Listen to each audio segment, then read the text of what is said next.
Adakah cukup bersara dengan 1 kilogram emas? Ramai orang fikir, kalaulah ada 1 kilogram emas, confirmlah selamat untuk pencen. Realitinya, tak semudah itu tau tuan-puan. Golbar 1 kilogram emas dekat tangan saya, hari ini harga dia bernilai hampir RM600,000. Tapi, kalau tuan-puan bekerja sendiri, tak ada pencen kerajaan dan simpanan KWSP pun tak banyak, 1 kilogram emas ni belum tentu cukup untuk tampung kehidupan 20 tahun selepas tuan-puan bersara nanti.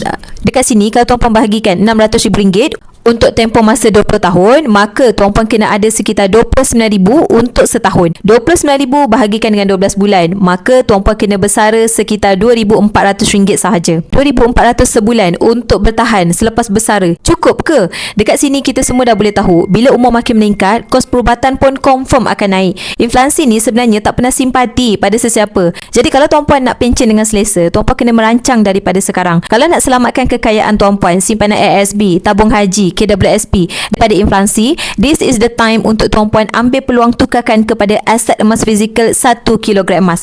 Kenapa emas? Sebab emas ni makin lama tuan-puan simpan, nilainya makin lama makin tinggi. Cara purata, emas naik 10% untuk setahun.